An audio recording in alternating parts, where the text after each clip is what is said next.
Okay. Okay. Alrighty, I think I did enough damage. I think I did. Making her way to the stage, making her rounding third debut. She's the reason why half the people are here. Are you guys ready? Yes. Let's hear a big warm applause for Karen Waldkirch.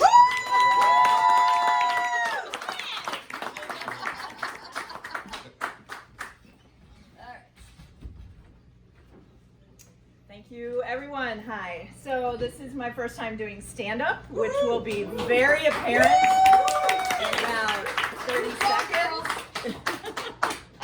We came last week to see what this was all about. I'm going to move this because it doesn't work and it doesn't help. I will tell you that unlike a lot of the comics that they're doing their bits last week, you will not hear from me anything about pedophilia, rape, or eating ass. So, don't worry. All right. My name is Karen, and as you might expect, after I'm finished here, I'm going to ask to speak to the manager.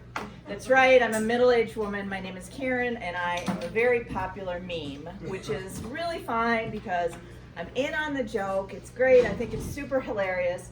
But I just want to tell all the Laurens and the Katies. I know everybody knows a Lauren or a Katie. You guys are next. Good luck.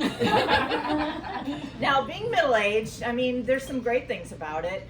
You finally get your kids out of the house, unless they live in the basement. Sorry.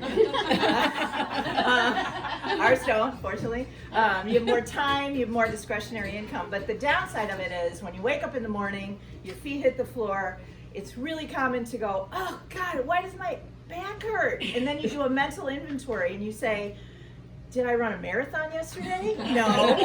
Did I deadlift 100 pounds? No. Oh, I remember I reached for a Cheerios box on the top shelf in the kitchen cabinet. That's right. When you're middle-aged, you get weird injuries that are super random. It's great. Now, the other cool thing about being middle-aged is that your metabolism stops. If that makes no sense to the young people in the audience here, that's because you're still burning calories. I'm here to tell you that when you hit 40, your metabolism grinds to a halt, you go out and you eat some fries, and the next morning you weigh 5 pounds more. It's super cool. Science is neat. Now, middle-aged people, thanks to plastic surgery and personal trainers and Pilates and hair dye, they're harder than ever to spot. But there's one way to note a middle-aged person. When you walk in a restaurant, it's that woman in the corner who is reading her menu with a cell phone flashlight. Girlfriend, that's not subtle. Stop doing that. My friend here is done. I want to know, when do we decide when someone has died of natural causes? Like, obviously, if you've been murdered or hit by a train, that's not natural. But, like, it seems like once people get old, we go, oh, Hal lived to 80 years. He was great, and he just died of natural causes. So we're completely disregarding the heart disease, the diabetes, the high cholesterol, and the smoking? Okay, sure. I get it. Now, when old people get old, and I hang around old people a lot because I help take care of my mom, they lose their filter. They stop understanding that you can't just say whatever you want. They worry about, or they don't worry about what they're going to say. Years ago, we took my parents to a restaurant, and my dad was using a walker, and we sat at our table, and then after us came this family, and there was an elderly woman, and she had a walker, and she's very hunched over, and her head was very low, and she shuffled past our table, and she was barely out of earshot, and my dad said, that lady has no head. Which was equal parts horrifying and hilarious. Now, you might think that when you left middle school, that whole thing with bullies being mean at the lunch table was that's over. You're like, yay! I'm here to tell you, no, when you get to the assisted living facility, lunch tables are still mean. They save spots, they say mean things, they talk behind your back, they talk to your face. It's kind of dumb they talk behind your back because nobody can hear anybody. But I mean, it's like a sequel of Mean Girls, but with Social Security benefits. Now, everybody has their most embarrassing moment. this might be mine after tonight, but mine before tonight was many years ago. I attended a church service and it was really special, so I had to dress up. And I was wearing a blazer and a long skirt, and I got to the church really early, so I used the restroom, and I went back to the pew, and the service started, and we were standing, and then we were told to sit down. Now, the women in the audience know this. When you sit down and you're wearing a dress or a skirt, the first thing you do is you go like this. And the reason you do this is so that you don't wrinkle your dress or your skirt. So I did that, and my skirt wasn't there. I had completely, inadvertently tucked my entire skirt into my pantyhose.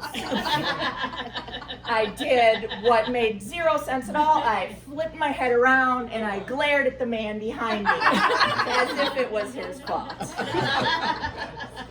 Now, I've been married 36 years. My husband sitting over here will tell you. He will tell you that 34 of them have been great, but that's his joke, not mine. Being married is great. I highly recommend it. It's great because you get someone who loves you unconditionally, but with that, you get someone who has heard every single story you've told every single time, too many times. And what happens is when your spouse tells that story, if you have a good marriage, you sit there and you smile and you chuckle, but in your head you're saying, oh God, he's telling that story again.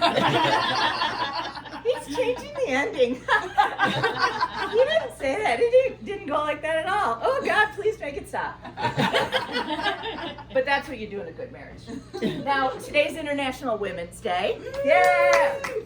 And women, more than ever before, have made such great strides in science and in technology and in sports, and this year, for the first time ever, we actually have a great chance to elect a female president. Oh shoot. So I'm going to end with this final question. What does chopped liver compare itself to in order to say that it's feeling overlooked? I know, Tulsi Gabbard. Thanks.